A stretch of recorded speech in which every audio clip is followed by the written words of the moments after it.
it is that time of the year again, tour divide time, of course. So I ended up scouring 116 rigs this year, dissecting everything from, well, the rider, their drivetrains, tires, bags, GPS units, dynamo lights, and, well, so much more. And in this video, I'm going to spill the data for you to, well, enjoy. So let's have some fun.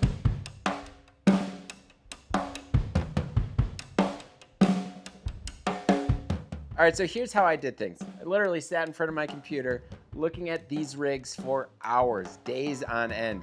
So I couldn't cover all of the rigs this year. There are, well, two parts of the rig series, the flat bar and drop bar articles, which are featured on BIKEPACKING.com. So they had a total of 168 riders, but I felt pretty good getting to most of them, 116.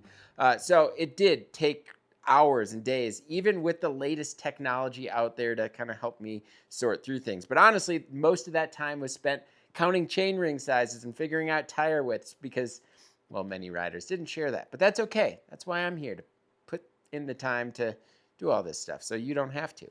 All right, so let's get into bikes first. I ended up counting just the total flat bar and drop bar setups. So there's 96 flat bar setups and 72 drop bar setups. That's roughly 57% flat bar and 43% drop bar. So that is a slight increase in flat bars over last year's 54% to 46% split. But of the 116 bikes, 59 had suspension forks, 44 were fully rigid, and 13 were full suspension setups. So one of those was actually a drop bar full suspension rig, which I kind of love seeing.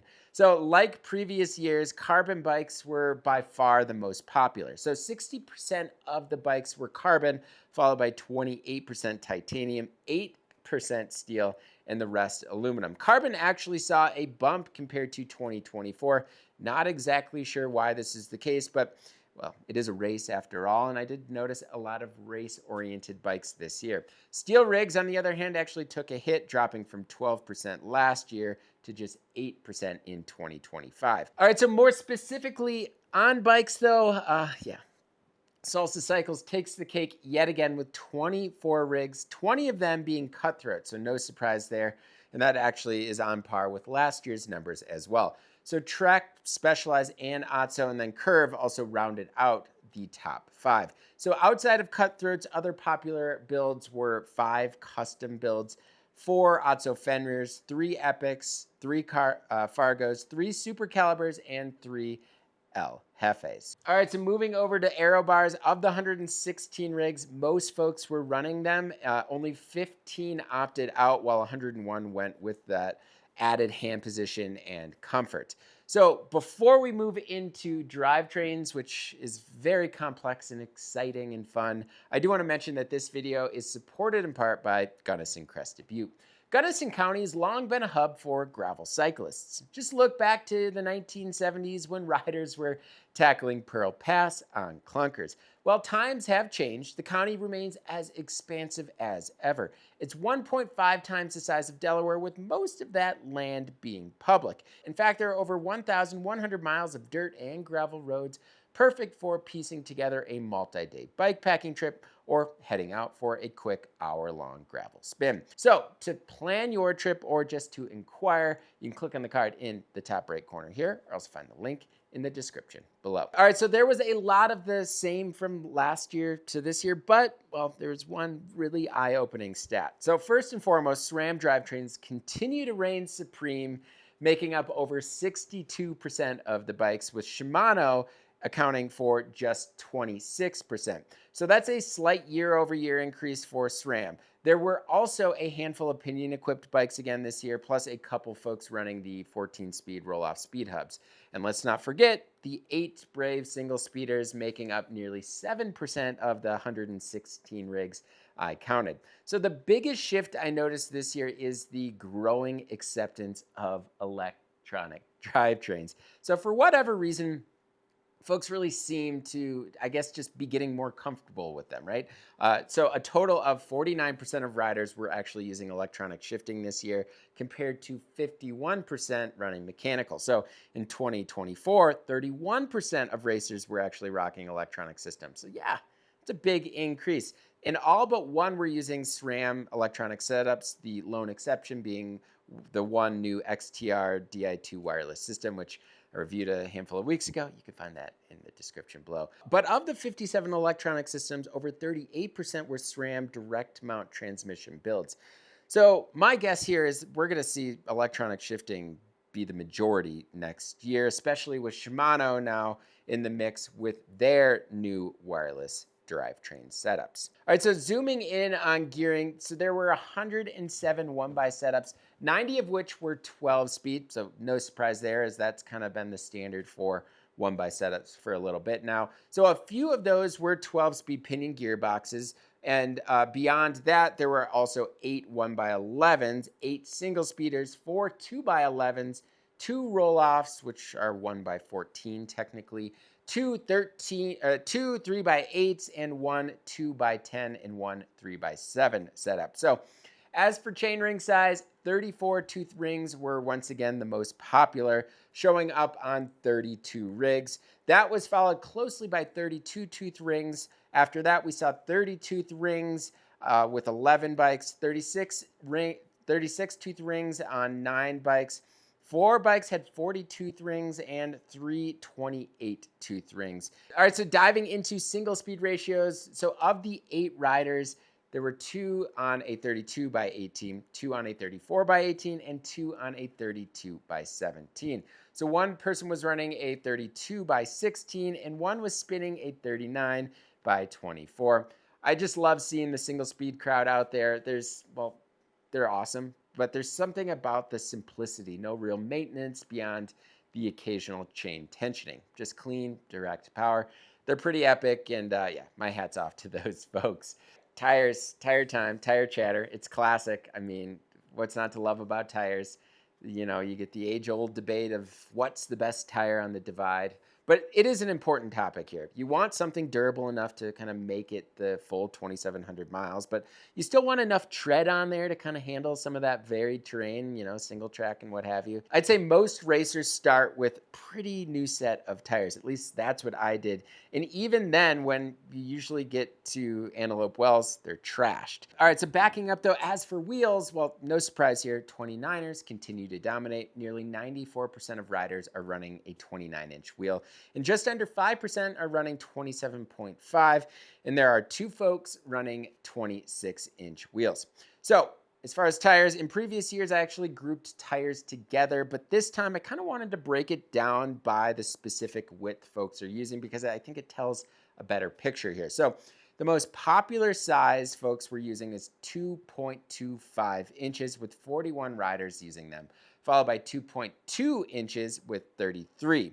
So in third was 2.35 with 21 riders, and then from there it dropped off pretty sharply as things get either skinnier or much wider. Worth noting here, only a couple of folks ran under 2 inches, a 48 millimeter and a 45 millimeter. And while those don't usually fare well on the divide, that often does come down to, well, the bike's clearance, which I do touch a little bit more on when we get into veteran setups. But for the most part, I always say a 2.2 inch tire on the divide seems like the sweet spot. You want something that rolls well. It still definitely has enough volume to kind of soak up some of that chunder, but there's so much smooth gravel, pavement, there's smooth road on the Tour Divide that a 2.2, a 2.25 is a perfect tire size. So looking at brands here, Vittoria once again leads the pack with 59 riders choosing their tires. But the biggest surprise was Continental. They saw a big jump, not a big jump, but a big enough jump that was kind of surprising. There was 25 riders on their rubber. Maxxis and Rene Ayers followed behind, and then a spread of others after that. So of the 59 Vittoria users, 56 were running Mezcals, which continues to be the go-to Tour Divide tire for, well, I guess it's fast rolling capabilities. But I was talking to the Vittoria guys at Sea Otter, and they're like, yeah, we can't believe that this is the choice of the Tour Divide. It's funny, like, you know, if there was a sponsor of the Tour Divide, it'd probably be Vittoria. The people's tire choice for the Tour Divide, the Vittoria Mezcal. I could see an ad, you know. Anyways, they're not paying me for any of this. Where was I? All right, so as for Continental, their growth was maybe thanks to the soon-to-be defunct Race King, which is now set to be replaced by the Dub Niddle, the Dub people are calling it. I don't know. Not sure why they saw this big increase with this specific tire. Maybe they were on sale. I don't know.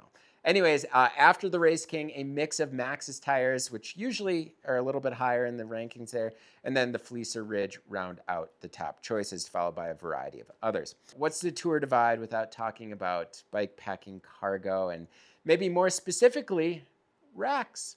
Racks have always been around since the first Divide race, but the debate whether to trust a rack or just stick with the seat pack is still going strong today.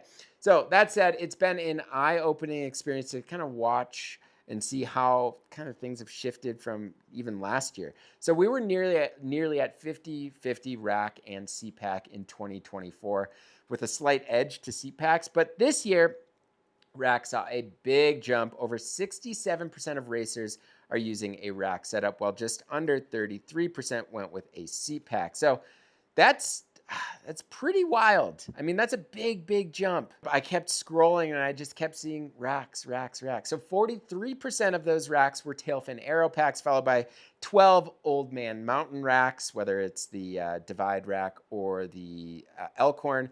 And then Tumbleweed had 5 racks in the mix, with a variety of others making up the rest. So on the seat pack side, there were 38 total. And while Revelate Designs was the most popular with 17 of those, followed by Apidura and then a variety of others. Now, of those racks, there were actually 40 folks that used panniers, or let's just say those smaller kind of fork pack style bags in the back there. And speaking of forks, well, people love using that space on your fork. 45.5% of racers were running either fork packs, bottle cages and bottles, or some other form of fork mounted cargo. All right, so one new category that I tracked this year was, the super long top tube bags, where they run from the full length of your top tube from your steer tube all the way to your seat tube.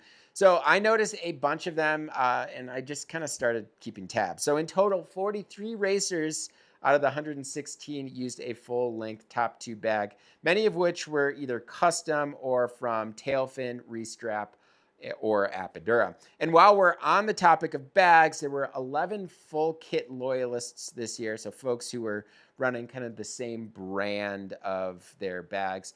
Some were clearly sponsored, but others, well, just I think maybe wanted to keep it clean and uniform. But this number was actually down from last year, which I appreciate, as I kind of love, spreading the wealth with all these different makers out there. It's easy to do. Before we get into the people, I did find some really interesting things in the data with just some random bits and bobs. So starting with pedals, over 72% were using clipless systems, most of which were the Shimano SPD system, while that was followed by flats at just almost 20%, and then a mix of flats on one side and clipless on the other at 8%. And we asked riders again if they were using a dynamo hub or not, and 60% were, while 40% were not. Surprisingly, dynamo usage is down 8% from 2024. That said, the Sun Dynamo Hub, very popular hub. There were 67 folks running them, and only 2 using the Shutter Precision, the SP, and 1 using the Kasai. And I used the Shutter Precision 10 years ago, and it failed on me. So maybe that is the reason, but I think they fixed the bearing things, so I don't know. But that is shocking to see Sun so popular. And while we didn't specifically ask for lighting setups, which I want to next year, I did pull as much as I could from either photos or details provided in the copy, and I counted 34 K-light systems, 24 sine wave systems, and 11 Phoenix lights. So 2 popular dynamo systems, and then 1 super popular battery-powered bike setup, and then there was a variety of others. All right, so as for seat posts, 63 riders were using rigid posts, 27 had droppers, and 26 were using suspension seat posts. And you might assume that more rack users were also running droppers, but there actually was no real strong correlation between droppers and racks versus droppers and seat packs. So finally, navigation. This is probably my favorite topic here, maybe. This part was especially interesting. So Garmin led the way with 66 riders using their GPS devices, a variety of different GPS devices. But Koros disrupted things a little bit this year by taking second with 23 riders using the Dura, which is impressive for only being on the scene for about a year. And not too far behind Koros was Wahoo with 19 riders using a variety of their Element, Roam, and Bolt systems. Now, of the 116 riders, 62 were using a solar charging head unit with Garmin and Koros units. So I love seeing this technology, and this solar charging application is perfect for, well, the Tour Divide. And I would not be surprised at all if 2/3 of the group next year are running a GPS unit with solar charging capabilities. Pretty cool to see. All right, so let's get into the people. And according to Track Leaders, which is an amazing resource that lets us actually watch this race in real time. So there are 236 total racers on the tracker, and 226 of those set off last Friday as the Grand Depart, which happens the second Friday of June each year. So there was 207 men racing and 28 women. And while that actually might seem low for the women's side of things, that's actually a 7-person increase from 2024, which is always great to see. So as I've mentioned before, this was truly, well, it's a true worldwide race now with folks coming in from all over the globe. You can see that from the race results of past years and record holders, Justinas setting the record last year. It used to be strictly Canadian US race, but now everybody is flying overseas, and this year actually was not much different. So most participants did come from the United States, which makes sense, but that was followed by Canada, Australia, New Zealand, Germany, and the UK. But there are racers from many different parts of the world here, which is always great to see. All right, so of the folks from the United States racing, there was 35 states represented, just one more state represented this year from last year. The most was by Colorado with 19, followed by California, Texas, Utah, and Washington. All right, so getting into the age groups here, and while there wasn't